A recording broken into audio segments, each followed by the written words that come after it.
दिल्ली से चला आंदोलन बिहार की तरफ ज्यादा जोर पकड़ता हुआ दिख रहा है, क्योंकि आयशा द्वारा बिहार बंद का आह्वान किया गया था।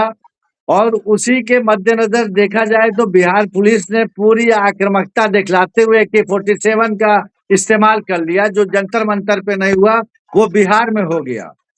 और उसका परिणाम स्वरूप क्या हुआ कि बहुत से लड़के घायल हुए, बहुत से हॉस्पिटलाइज हुए।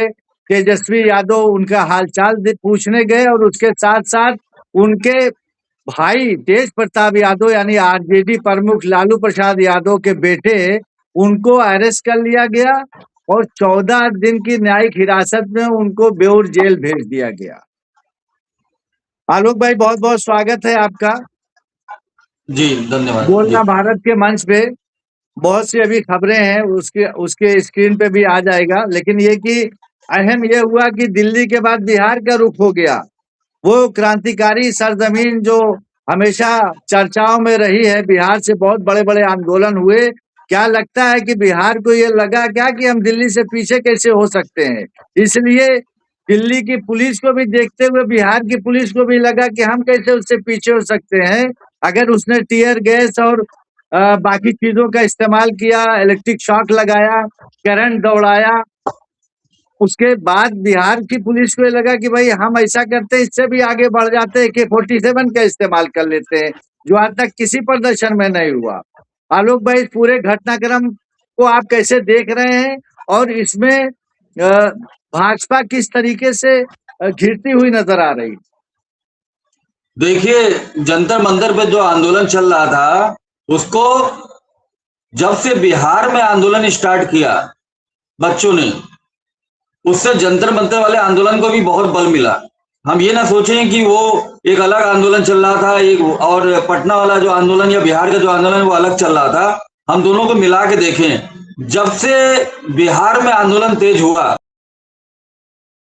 जंतर मंतर भी लोगों में बहुत उत्साह, जो भी वहां पे उपस्थित थे, जितने भी हमारे छात्र छात्राएं और उनके अभिभावक, जितने और लोग थे जो सोशली कॉन्शियस लोग थे, वो सारे लोग इकट्ठा हुए थे और उनको भी बहुत बल मिला।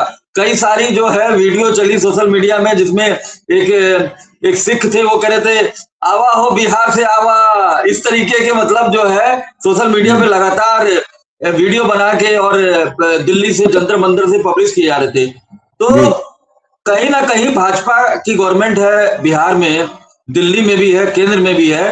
कहीं ना कहीं ये चीज जो है, ये बात जो है भाजपा को पसंद नहीं आई कि जंतर मंतर पे तो चल ही रहा था जो चल रहा था, उसके बाद बिहार में भी इतनी तेजी से आंदोलन जो है तेज हो गया। और उसका परिणाम हमने देखा, क्योंकि और भी बहुत सारी बातें हुई, जैसे तेज प्रताप यादव ने कहा कि एक मिनट बात काट रहा हूँ आलोक भाई।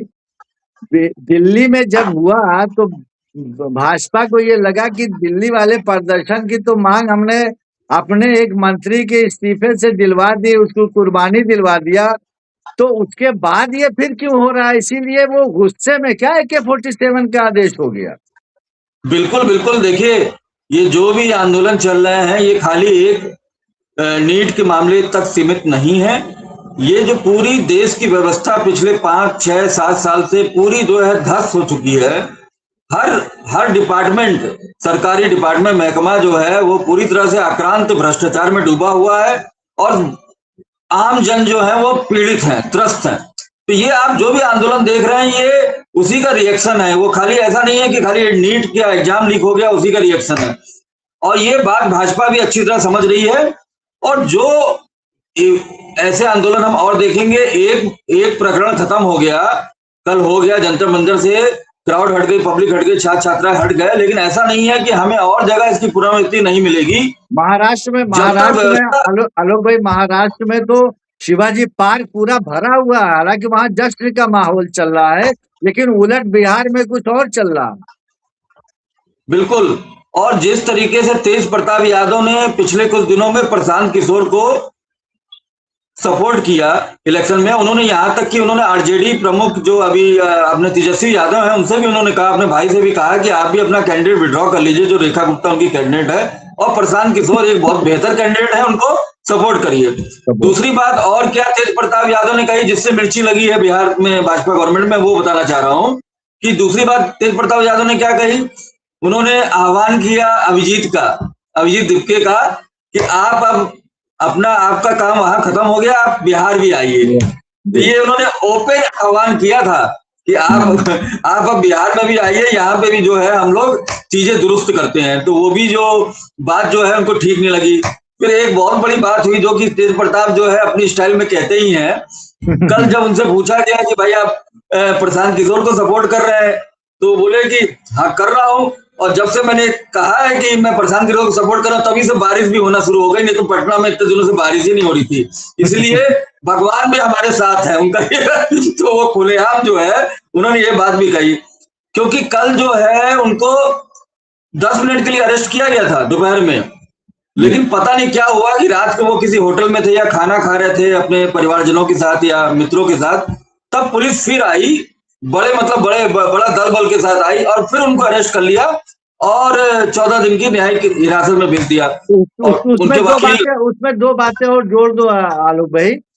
एक तो उसमें ये भी है कि अरेस्टिंग के बाद एफआईआर हुई और एक किसी शॉपिंग मॉल में वो थे, वहां से उनको अरेस्ट किया गया। जी अहम जी बात जी यह है जी कि जी पहले अरेस्टिंग हुई, उसके बाद एफआईआर हुई, ये इल्जाम लग रहा है बिहार पुलिस को। हाँ, मैं उनके जो एडवोकेट हैं उनका मैं सुन भी रहा था, उनका मैंने पढ़ भी रहा था कि वो, क्योंकि एज ए एडवोकेट होने की हैसियत से मुझे भी थोड़ा इंटरेस्ट आ जाता है, तो मैं वो थोड़ा समझने की कोशिश कर रहा था। तो उन्होंने बताया कि खाली अरेस्ट मेमो दिया गया है, एफआईआर नहीं है, किस वजह से क्या है, कुछ धाराएं जो है उसमें जरूर बताई गई हैं, लेकिन एफआईआर की कॉपी उन्हें नहीं मिली हुई है। जब तक वो एफआईआर की कॉपी नहीं मिलेगी तो वो अपनी तैयारी करके उनको जो है बेल वगैरह करवाने का भी वो नहीं दे सकते हैं। तो दिख तो रहा है कि एक बांकीपुर जो सीट है उसके भाजपा ने अपना मतलब बिल्कुल मान सम्मान सब कुछ बना लिया है। अच्छा, उसी को और लेकर सारा घेराव किया जा रहा है। इसी पे तेजस्वी यादव ने भी एक बयान दिया है कि 7 हत्याओं का आरोपी सम्राट चौधरी जब ऐसे लोग सीएम बनाए जाएंगे तो फिर बिहार का यही हाल होने वाला। बिल्कुल, अब पटना, वो बांकीपुर जो सीट है वो भी पटना की सीट है और पटना में ये पूरा आंदोलन चल रहा है। प्रशांत किशोर ने भी जो है उस आंदोलन को सपोर्ट किया, देखें आप, तो उन्होंने भी सपोर्ट किया, तेज प्रताप ने भी सपोर्ट किया, तेज प्रताप ने प्रशांत किशोर को भी सपोर्ट कर दिया। अब ये समझिए कि कल ये हालत थी कि हमारे भाजपा के जो राष्ट्रीय अध्यक्ष हैं उनके सामने जो है कुर्सियां वर्सियां फेंकी गई, तोड़ा फाड़ी हो गई, उनके लोग उनको वहां से तुरंत ले गए।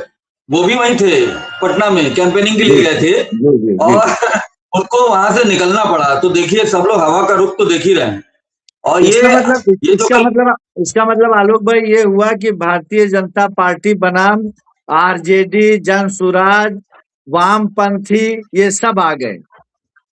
बिल्कुल बिल्कुल बिल्कुल, भाजपा को जरा भी उम्मीद नहीं थी कि ऑल इंडिया स्टूडेंट एसोसिएशन आयसा जो है इतना बड़ा प्रदर्शन जो है बिहार में अरेंज कर पाएगी, लेकिन आयसा ने अपनी ताकत दिखा दी।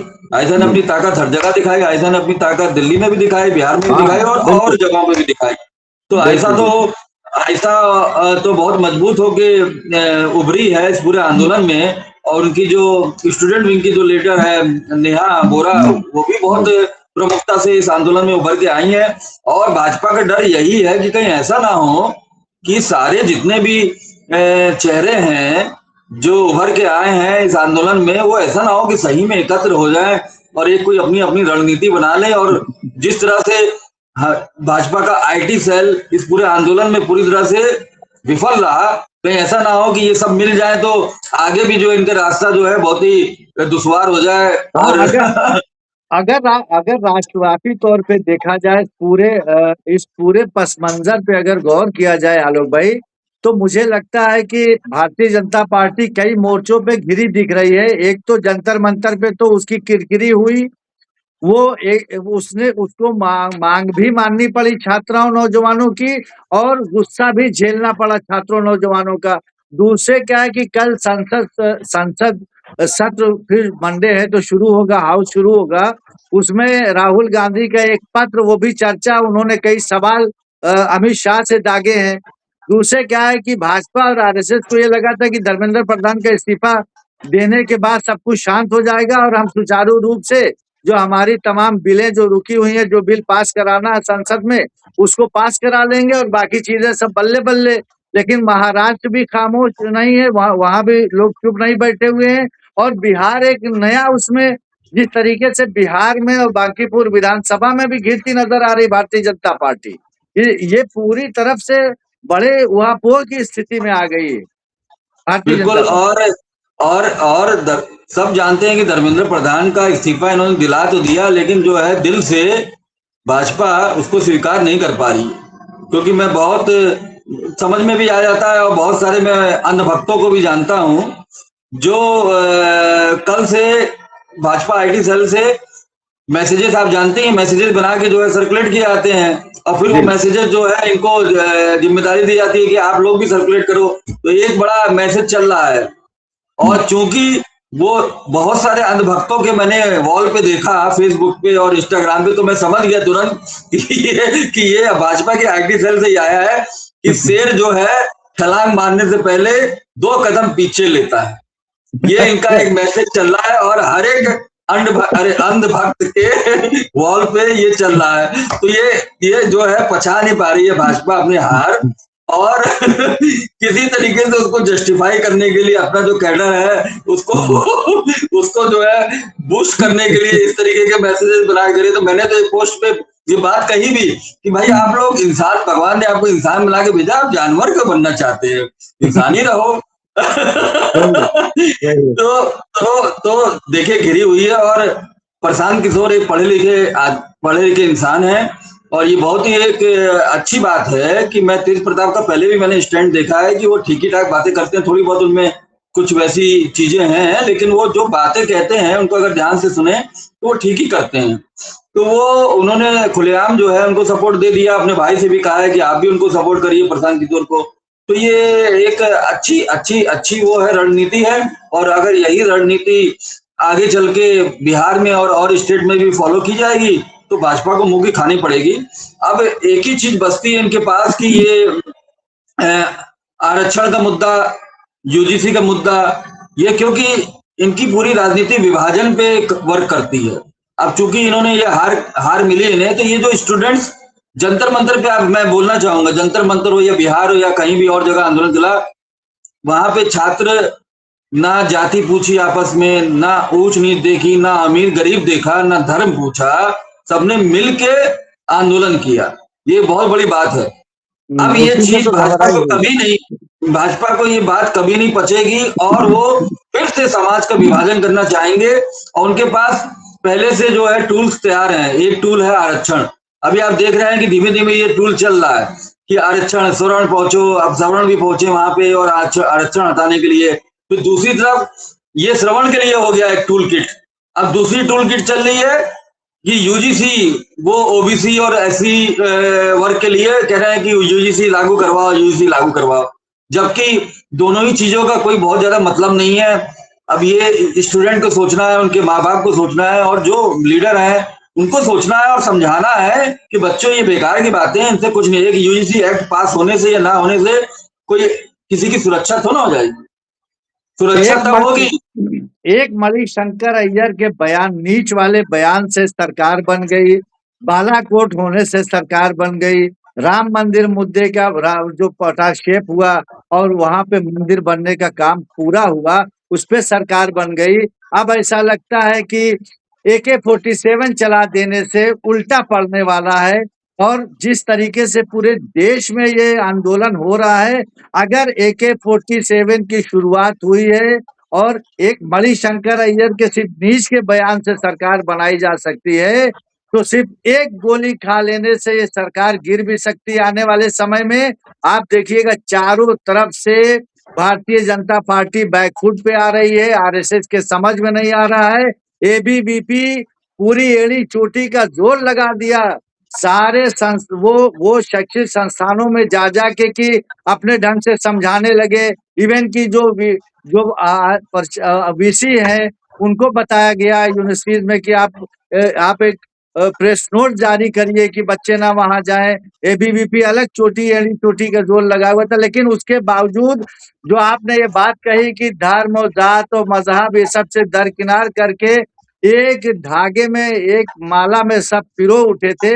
ये भाजपा के लिए, ये आरएसएस के लिए बहुत बड़े खतरे की घंटी है, और वो चाहेगी कि फिर से हम इनको तोड़ें फिर से इनको तितर बितर करें और इसका पूरा भरपूर फायदा हम राजनीतिक उठाएं। लेकिन देखना अहम ये होगा महाराष्ट्र और बिहार में जिस तरीके से तेज प्रताप यादव की गिरफ्तारी हुई है, उसका उसका अगर सियासी इस्तेमाल किया गया तो ये लड़ाई बहुत लंबी चलेगी, क्योंकि मुख्य विपक्षी पार्टी वहां पे आरजेडी है और उसके साथ साथ नीतीश कुमार के साथ जो जो उनके साथ कांड हुआ, उनको खुद नहीं पता चला कि मैं कब बीमार हो गया, लड़का मेरा कब स्वास्थ्य मंत्री हो गया और कैसे सब चीजें चले। तो उनके जो जो वोटर रहे, जो सपोर्टर रहे, वो भी ठगा महसूस कर रहे हैं।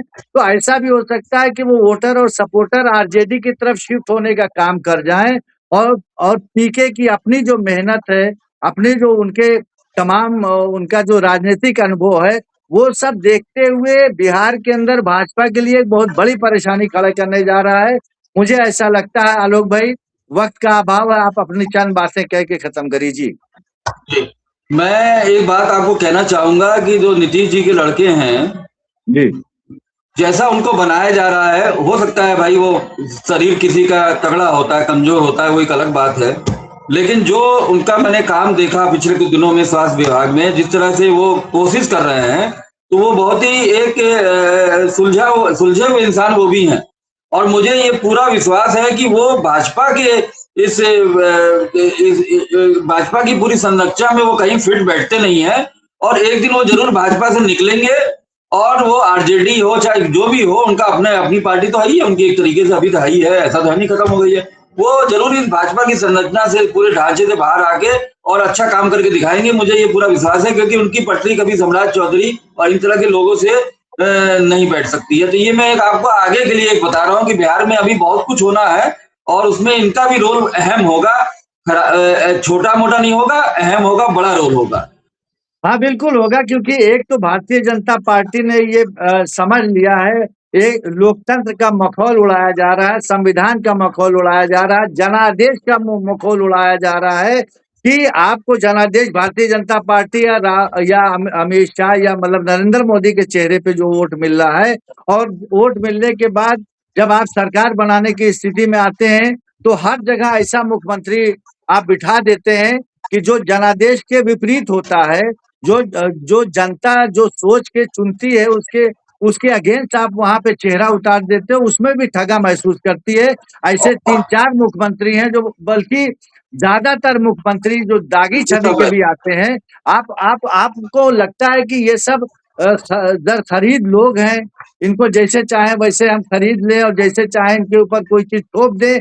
ये जो मनमानी भाजपा की चल रही थी, मुझे लगता है कि जनता के अंदर अब धीरे धीरे ये मनमानी को खत्म करने वाली बात आ गई। बिल्कुल बिल्कुल, देखिए जैसे हम लोगों ने बात की थी एक हफ्ते पहले कि जरूर कहीं ना कहीं कोई टेररिस्ट अटैक होगा, तो आपने पढ़ा ही होगा कि अनंतनाग में फिर से टेररिस्ट अटैक हुआ, तुरंत हुआ, लेकिन देखिए लोग सचेत थे, इसलिए लोगों ने उसके उछाला नहीं। कोशिश तो हुई थी कि उसको उछाला जाए कि हजार कि ये इतने लोग पे गोली चल गई और फिर सबके घरों में जो है जाके आतंकवादी ढूंढे जा रहे हैं, ये खबर बहुत चलाई गई, लेकिन आगे बढ़ नहीं पाई। और एक बात मैं कहना चाहूंगा कि पता नहीं क्यों भाजपा ऐसे ही कैंडिडेट क्यों चुनती है अपने मुख्यमंत्री के लिए, जो बिल्कुल ही पढ़े लिखे नहीं होते हैं और जो जिनका आपराधिक इतिहास होता है, यहाँ तक कि मर्डर केसेस में वो फंसे होते हैं। अब सम्राट चौधरी को ही लीजिए, चौथी पास, पांचवी पास, पूरे इंटरव्यू में इनकी इतनी फजीयत हुई थी, जब इनसे डिग्री मांगी गई या पूछा गया तो ये कुछ बता भी नहीं पाए, बस बोलते रहे हमने कह दिया तो कह दिया, हम इतना है, हम इतना है, अपना पढ़े उतना पढ़े हैं। ऐसे आप देखिए तो प्रधानमंत्री मोदी जी खुद जो है इंटरव्यू में 20 साल पहले एक्सेप्ट कर चुके थे कि वो नाइन्थ के बाद वो नहीं पढ़े, लेकिन अचानक से क्या है 20 साल बाद उनकी भी फर्जी डिग्री बना दी जाती है। पता नहीं क्यों ये लोग इतना फर्जी काम करना चाहते हैं, क्योंकि इतना फर्जी काम करने से क्या होता है कि नीचे जो आप तो लीडरान है, आप लोग फर्जी काम करेंगे तो नीचे की पूरी फौज जो है, जो पूरी फौज है वो भी वही फर्जी काम करने लगती है, और फिर इस तरीके से तो देश चल ही नहीं पाएगा। हाँ, हेमंता बिस्वा शर्मा से ले लीजिए, शुभेंदु अधिकारी से ले लीजिए, कभी वो मतलब तमाम तरह का भ्रष्टाचार का इल्जाम था, लेकिन जब आप में आ गए तो आपने मुख्यमंत्री बना दिया। तो वहां की जनता एक तरह से बहुत ठगा सा महसूस करती है कि भाई ठीक है, जनादेश मिला तो कोई अच्छे आदमी को बिठाइए। उसके साथ साथ आप यूपी में देख लीजिए, खुद का ही मुकदमा बैठने के बाद आपने वापस ले लिया। बिल्कुल उप मुख्यमंत्री भी ऐसे ही उनके साथ भी यही हुआ। तो ये जो मन मन मन मतलब मन मर्जी चलाए जा रहे थे, सबको दरकिनार किए जा रहे थे। तो अब लग रहा है कि जनता ने भी मन बना लिया है कि ठीक है, अब आप आइए, अब हमारी भी मर्जी देख लीजिए। भले मणिशंकर अय्यर का वो बयान था, लेकिन उसके खिलाफ अगर एक भी AK-47 आपने चलाने का काम किया है तो आप समझ जाइए जनता की तरफ से भी बहुत बड़ा कुछ होने वाला है। जिस तरीके से सारी जनता एकजुट होने जा रही है, वो इसी संविधान को ढाल बना के अपना अपना प्रदर्शन जारी रखेगी और तख्त और ताज को भी बदलने का काम करेगी। बहुत बहुत धन्यवाद, बहुत शुक्रिया आलोक भाई, आपने समय दिया धन्यवाद। बोलना भारत को।